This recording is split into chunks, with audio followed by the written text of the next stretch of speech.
जब भी कोई नई चीज करता है कोई आदमी, पहले उसका विरोध होता है। दुनिया की सबसे पहली रेलगाड़ी और सबसे पहले जहाज का विरोध हुआ था।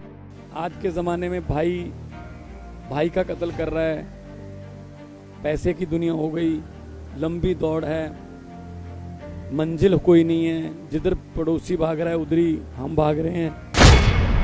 टीचर जो है दिल्ली का, वो टीचिंग के सिवा और कोई काम नहीं करेगा। हमारे यहाँ उल्टा है, टीचिंग के साथ बाकी सारी काम टीचरों से लेते हैं सर। हम भी यही करने वाले हैं अभी पंजाब में कि टीचर जो है पंजाब के, वो टीचिंग के अलावा और कोई काम नहीं करेंगे, सिर्फ टीचिंग। देश को नंबर 1 बनाने का सपना, शिक्षा में नंबर 1 बनाने का सपना, हेल्थ में नंबर 1 बनाने का सपना, इंफ्रास्ट्रक्चर में नंबर 1 बनाने का सपना, जो देश को, वो अरविंद जी को और उनकी टीम को सोने नहीं देते। सिंगापुर बाद में याद हुआ था, वहाँ से ट्रेनिंग लेके आ रहे हैं। मतलब इसका मतलब वो कितना फास्ट चले होंगे और हम कितना स्लो हैं। हमारे यहाँ वो नेता भी हैं जिन्होंने खुद जिंदगी में कोई एग्जाम नहीं दिया, लेकिन एग्जाम देने की ट्रेनिंग देते हैं, घंटा घंटा 1.5 घंटा। एक बात मैं भी अपने एक्सपीरियंस से कह सकता हूँ कि जब भी कोई नई चीज करता है कोई आदमी, पहले उसका विरोध होता है। दुनिया की सबसे पहली रेलगाड़ी और सबसे पहले जहाज का विरोध हुआ था कि ऐसे हवा में कैसे उड़ जाएंगे, ऐसे लोहे की पटरी पर कैसे चले जाएंगे। पहले विरोध होता है, फिर एक्सेप्ट करते हैं, फिर जेलसी करने लगते हैं, उसका विरोध करने लगते हैं, फिर दोबारा। यही हो रहा है, पहले विरोध हुआ, फिर एक्सेप्ट कर लिया, स्कूल बन गए, अब कह रहे स्कूल क्यों बना दिए। तो लेकिन ये चैलेंजेस जो हैं, ये वही आदमी ले सकते हैं जिनके दिल में जुनून हो और जिनको परमात्मा ने इतनी बुद्धि, इतना बल बख्शा हो कि किसी के जीवन में कोई चेंज ला सके। भाई आज के ज़माने में भाई का कत्ल कर रहा है, पैसे की दुनिया हो गई, लंबी दौड़ है, मंजिल कोई नहीं है, जिधर पड़ोसी भाग रहा है उधर ही हम भाग रहे हैं। मेरा एक शेर है, वो आदमी बहुत दुखी है जिसका पड़ोसी सुखी है। तो एक टीचर का बेटा हूँ मैं भी। पिताजी मेरे MA BSc BEd science master थे। उन लगभग जहाँ जहाँ उन्होंने पढ़ाया, मैं भी गांव के आसपास ही रहती थी ड्यूटी, मैं भी उन्हीं स्कूलों में पढ़ा हूँ। तो टीचर का दर्द भी मुझे पता है। आपने तो सर वो दर्द पे बहुत अच्छी मरहम लगा दिया है, अभी हमें लगानी है। आपने तो कर दिया ये काम कि टीचर जो है दिल्ली का, वो टीचिंग के सिवा और कोई काम नहीं करेगा। हमारे यहाँ उल्टा है, टीचिंग के साथ बाकी सारी काम टीचरों से लेते हैं सर। मतगणना करवानी है, वोट डलवाने हैं। अभी तो कोरोना के समय उनको मतलब बॉर्डर पे भी ड्यूटी लगा दी थी, हरियाणा वाले पे, कि आपने चेक करना है कौन कोरोना वाला आ रहा है। मतलब हर बात पे टीचर। हम भी यही करने वाले हैं अभी पंजाब में कि टीचर जो है पंजाब के, वो टीचिंग के अलावा और कोई काम नहीं करेंगे, सिर्फ टीचिंग। अभी सेंसस आ रहा है देश का, तो हमारे पास एक लेटर आया था कि 68,000 टीचर चाहिए। हमने कहा जी हम स्कूलों में कौन भेजेंगे फिर। तो कहते फिर हम काम कैसे करेंगे। हमने कहा जी MA BSc MTech बहुत से लड़के लड़कियां आपको दे देंगे, 2 महीने ट्रेनिंग देके उनसे 4 महीने काम कराओ, उनका भी रेज्यूमे बनेगा कि हमने दुनिया की सबसे बड़ी डेमोक्रेसी में, हमने सेंसस में, जनगणना में हिस्सा लिया हुआ है, तो काम भी मिलेगा उनको। लेकिन स्कूल खाली नहीं करेंगे हम इस बात के लिए कि टीचर को कोई और काम मिल रहा है।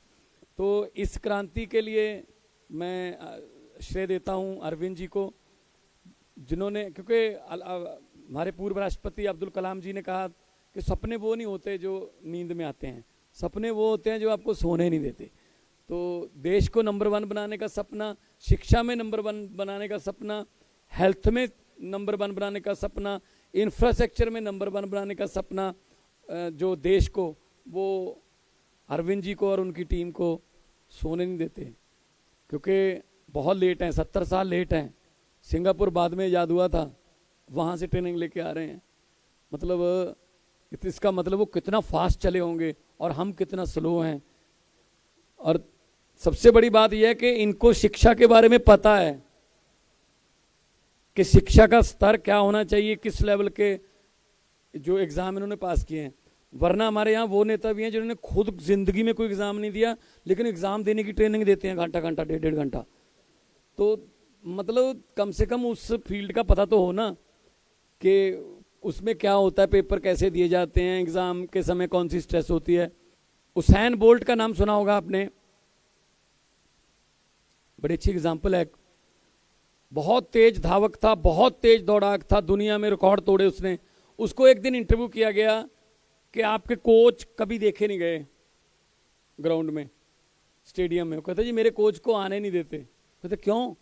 कहते पता नहीं क्यों, मेरे कोच का वो नहीं बनाते आई कार्ड, तो कोच आ ही नहीं सकते। कहते ऐसा क्यों? इतने तू तो वर्ल्ड रिकॉर्ड होल्डर हो, 100 मीटर में, 200 में, 400 में, आपके कोच को क्यों नहीं आने देते? कहते पता नहीं क्यों नहीं आने देते कोच को मेरे को। कहते क्या नाम है कोच का? नाम बताइए, हम एफर्ट करते हैं। ये तो बहुत ही बड़ी मिस्टेक है इंडियन इंटरनेशनल ओलंपिक एसोसिएशन की। उसने कहा जी जमैका में पला हूँ, गाँव में जंगल था, तो मजबूरी में शिकार करके लाते थे खाना खाने के लिए, तो चीते पीछे पड़ जाते थे, चीते से बचने के लिए भागते थे। अगर एक स्टेप इधर उधर हो गया, चीता बिल्कुल पास ही आ रहा है। जिनके चीते कोच हों उनको कोई हरा सकता है? उनको कोई हरा सकता है जिसकी कोचिंग चीते ने दी हो, जिसको मजबूरी में चीते से बचने के लिए भागना है। और पेड़ भी हैं, सब कुछ है, उनको सबको हर्डल्स को पार करना है, तब बच जाओगे। जिंदगी के लिए भागना है। तो मैं भी ऐसे उम्मीद करता हूं कि हमारे जो टीचर्स हैं वो एक ऐसे कोच हों कि वो बच्चों को, मतलब उसैन बोल्ट भी बनाएं, वो बच्चों को, उनमें से कल्पना चावला भी निकले, उनमें से बड़े बड़े साइंटिस्ट, बड़े बड़े डॉक्टर, बड़े बड़े प्लेयर निकलें आपके पढ़ाए हुए। और सबसे बड़ी बात यह है, आज मैं अरविंद जी का चेहरा देख रहा हूँ, बहुत खुश नजर आ रहे हैं। ऐसी लाली इनके चेहरे पर तभी आती है कि जब उनका कोई काम हो गया हो, कि मैं दिल से ये चाहता था ये काम हो गया। क्योंकि जब भी कोई पेड़ छांव देने लगता है, छाया देने लगता है, या कोई पेड़ फल, या कोई पौधा फूल देने लगता है, सबसे ज्यादा खुशी उसके माली को होती है जिसने वो सींचा होता है। तो आज एक माली के सामने उनके लगाए हुए कितने पेड़ जो हैं वो फल, छांव और फूल जो हैं रंग बिरंगे खिल रहे हैं।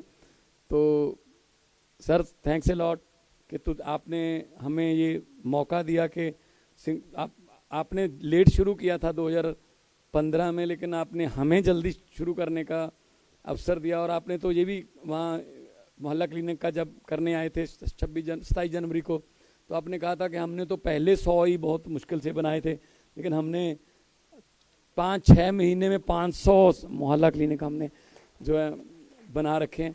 तो क्योंकि यहाँ की जो डिफ़िकल्टीज थी वो पंजाब में नहीं आएंगी, क्योंकि इनके पास एक्सपीरियंस है कि ऐसा करोगे तो ऐसा हुआ था दिल्ली में, इसलिए हम सीधा वहीं से शुरू करें जैसा ठीक हो गया था।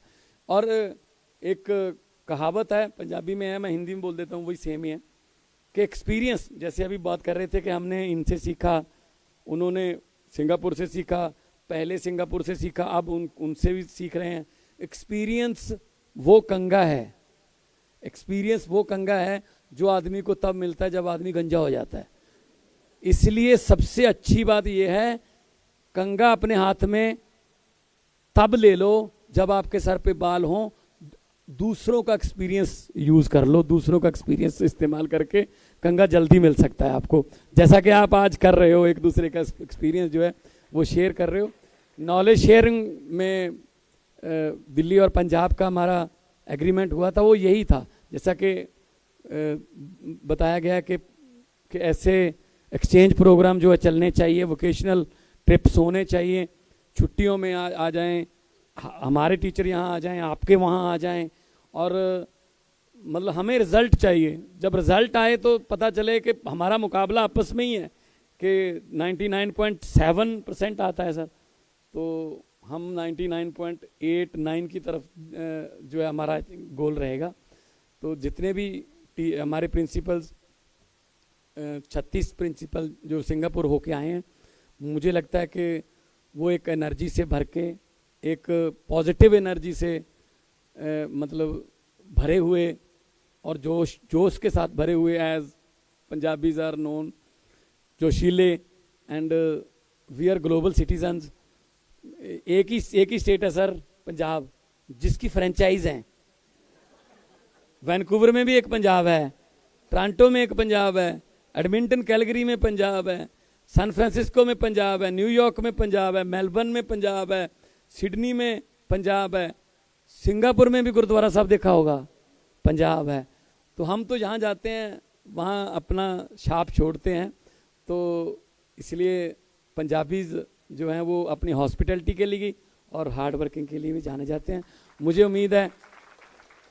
उम्मीद है कि ये जो 36 हमारे टीचर गए हैं, इनको कई गुना से मल्टीप्लाई करेंगे अपने बच्चों को सिखाने में, और फ्यूचर में और भी अच्छे अच्छे ट्रेनिंग जो ट्रिप्स हैं जहाँ भी हमें अच्छा मिलेगा सीखने के लिए। जैसे आपने कहा है कि टीचिंग की बजाय लर्निंग, तो सीखने के लिए कहीं भी जा सकते हैं।